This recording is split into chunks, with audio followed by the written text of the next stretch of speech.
भाईजान है बन गया स्पैशल किला। इस किले का फायदा है कि सब तो पहले भी बाला भी करो, बाकी बाला भी करो, सफाई जिसका ईमान है तो मोमन की पहचान है। सफाई करने तो बाद ना ये इधर देखो, ये इन्हें को 2 कतरे तेल ले लेने, इन्हें को तेल ले लेने। मैं तेल लाने का तरीका समझा लगा दोस्तों। ये देखो, लोग कहते हैं सच्चाई नहीं लभदी है, खालस चीज़ नहीं लभदी।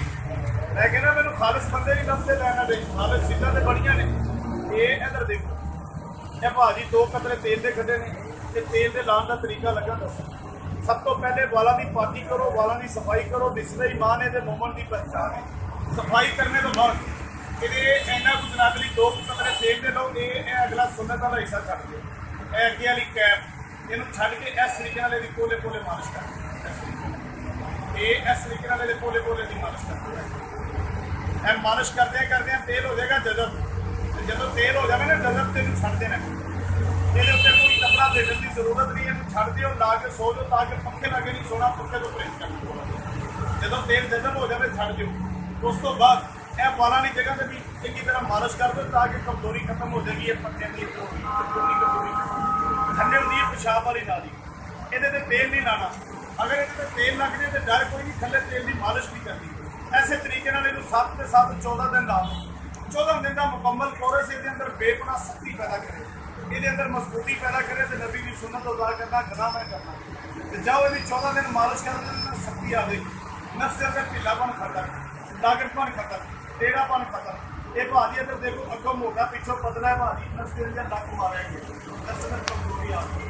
14 दिन मालिश करो, 14 दिन के अंदर शक्ति जो अदा कर देगा, नफ्स के अंदर ढीलापन खत्म करेगा, मजबूती पैदा करेगा। लो भाजी ये तेल ਤੁਹਾਡੇ सामने तैयार कर दिया।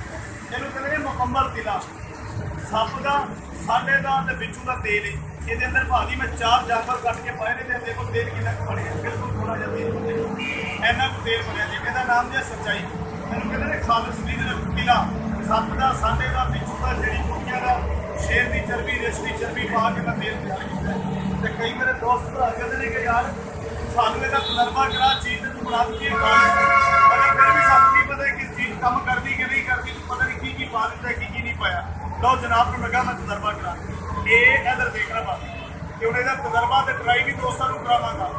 ਇਹ ਦੇਖੋ ਇਹ ਤੇਲ ਹੋ ਗਿਆ ਭਾਜੀ ਤਿਆਰ। ਇਹਦੇ ਅੰਦਰੋਂ ਦੇਖੋ ਸਾਰੀਆਂ ਚਰਬੀਆਂ ਜਿਹੜੀਆਂ ਨੇ ਪਿਘਲ ਗਈਆਂ, ਚਰਬੀਆਂ ਪਿਘਲ ਗਈਆਂ ਨੇ, ਸਾਂਡੇ ਦੀ ਚਰਬੀ ਪਿਘਲ ਗਈ ਹੈ, ਜੜੀ ਬੂਟੀਆਂ ਦਾ ਜੌਲ ਨਿਕਲਦਾ ਹੈ।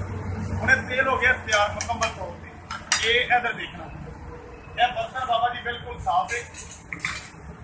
ਇਹ ਦੇਖੋ ਇਹ ਪੋਣੀ ਦੇਣਾ ਦੀ ਜ਼ਰੂਰਤ ਨਹੀਂ। ਇਹ ਦੇਖੋ ਭਾਜੀ, ਇਹ ਪੂਰੇ ਜਾਨਵਰ ਦੇ ਅੰਦਰੋਂ 4 ਮੈਂ 7.5 ਕੀਤਾ, 4 7.5 ਕਰਨ ਤੋਂ ਬਾਅਦ ਇਹ ਚਰਬੀ ਨਿਕਲੀ ਗਈ। ਇਹਦਾ ਨਾਮ ਹੈ ਸੱਚਾਈ। ਇਹ ਦੇਖੋ, ਤੇ ਜਿਹਨੇ ਨਹੀਂ ਮੰਨਣਾ ਉਹਨੇ ਤਾਂ ਰੱਬ ਨੂੰ ਨਹੀਂ ਮੰਨਿਆ, ਉਹਨੇ ਕਿਸੇ ਨੂੰ ਕੀ ਮੰਨਣਾ ਹੈ, ਤੇ ਯਕੀਨ ਦਾ ਬਿਨਾ ਪਾਰ ਨਹੀਂ। ਇਹ ਇੱਧਰ ਦੇਖੋ, ਇਹ ਭਾਜੀ ਤੇਲ ਤਿਆਰ ਹੋਇਆ, ਇਹ ਰੱਖ ਕੇ ਦਿਖਾਓ ਉਧਰ। ਇਹ ਦੇਖੋ, ਇਹ ਭਾਜੀ ਤੇਲ ਤਿਆਰ ਹੋਇਆ। ਇਹ ਮੈਂ 4 ਜਾਨਵਰ ਸਿਵਾ ਕੀਤੇ ਨੇ, 4 ਜਾਨਵਰ ਸਿਵਾ ਕੀਤੇ ਨੇ। ਸੱਪ ਦੀ, ਰਿਛ ਦੀ, ਸ਼ੇਰ ਦੀ ਚਰਬੀ ਪਾ ਕੇ, ਜੜੀ ਬੂਟੀਆਂ ਪਾ ਕੇ ਮੁਕੰਮਲ ਕਿਲਾ ਤਿਆਰ ਕੀਤਾ ਲਿਆ ਕੀਤਾ। ਇਹ ਕਿਲੇ ਦੀ ਕੀਮਤ ਕੀ ਹੈ? 5000 ਰੁਪਏ। 5000 ਰੁਪਏ ਦਾ ਮੈਂ ਇਹਨਾਂ ਕਿਲਾ ਬਣਾ ਕੇ ਦੇਣਾ, ਮੇਰੀ ਚੀਜ਼ ਕੰਮ ਨਾ ਕਰੇ ਬਸ।